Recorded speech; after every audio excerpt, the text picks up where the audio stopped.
Today's healthcare leaders need SQSS for financial reasons as much as they need it for surviving in an increasingly competitive environment where quality is starting to decide where patients will go for care.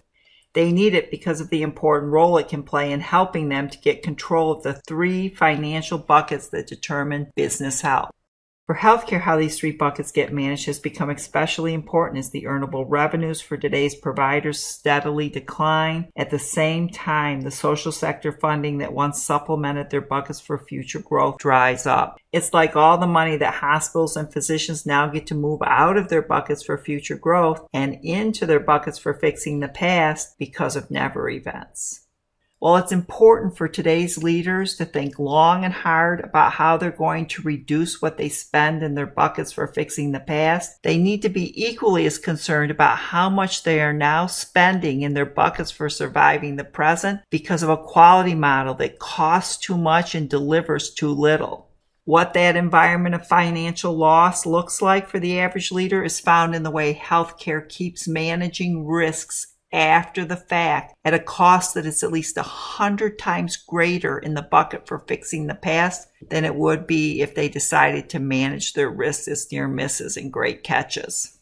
It lives in the repetitive costs they keep racking up in the bucket for surviving the present as they keep fixing the same issue over and over and over again, one event at a time.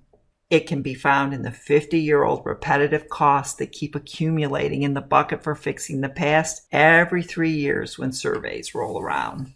That loss is demonstrated in the way leaders keep practicing a type of little quality focused on minimal compliance with regulations, while big quality issues eat away at their financial, operational, and reputational health in the bucket for fixing the past. It can be found in the abundance of soft quality things like forms, committees, educational activities, and policies and procedures that get paid for in the bucket for surviving the present without any concern for the negative impact they might have on patient outcomes or net financial gain. The risk of financial failure lives in all these costs that a hospital could incur in its bucket for fixing the past every time an incident report gets filled out.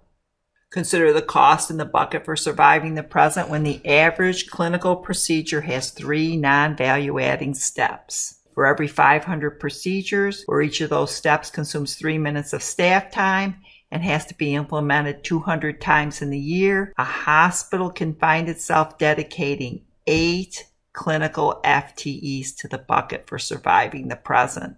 Because those 3 steps are non-value adding, but have to happen because they exist, it is a huge shift in resources out of the bucket for growing the future for something that doesn't need to exist. So let's think about a new form that only requires 20 minutes to fill out and only has to be done once a shift to satisfy a corrective action plan in response to a survey. For every 25 patients that form has to be maintained on, a hospital can find itself moving 5.0 FTEs of nursing time out of its bucket for future growth and into its bucket for surviving the present. If that form serves no value-adding purpose in strengthening quality, making the patient experience better, or creating a safer patient care environment, it is the kind of shift in resources that is causing our healthcare providers to fail. While some leaders still try to argue that these costs are necessary evils of doing business in the healthcare environment, what they really are preventable costs that are draining our buckets for future growth as they account for as much as 50 cents of every dollar a healthcare provider earns. This is what it's designed to fix. It is a tool designed to help healthcare providers stop moving so much manpower and money into their buckets for fixing the past and surviving the present. When used the way it is designed, it is also a tool that can help them start to move resources back into their bucket for future growth so they increase their potential to survive. Its goals are to help providers get a lot more things right the first time so they can reduce their spending in the bucket for fixing the past. SQSS is also designed to help them hang on to that performance over time and for long periods of time to drastically reduce the costs in their buckets for fixing the past associated with rework. When used to clean up the way things have been done for the last 40 years, it can reduce how much gets spent in managing quality in the bucket for surviving the present by using a computer system to work more smartly. Its purpose is to free up the manpower it takes to manage quality in the bucket for surviving the present so people can spend more time taking care of patients.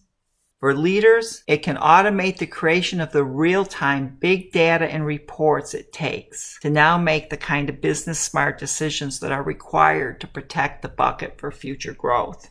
The tool is specifically designed to free up the manpower that is currently tied up in the buckets for surviving the present, counting hash marks, manipulating Excel spreadsheets, and doing what a computer that never gets tired or sick can do better.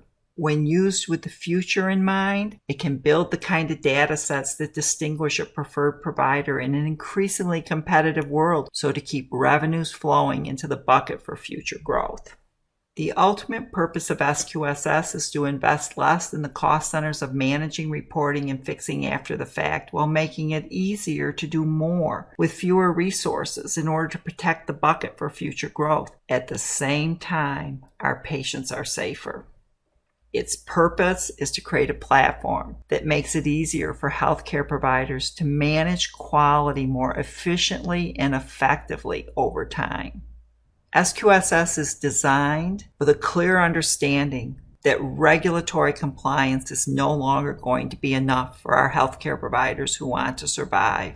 It is built to help them chase the 5 critical business outcomes of patient loyalty, new patient acquisition, patient retention, market domination, and profitability.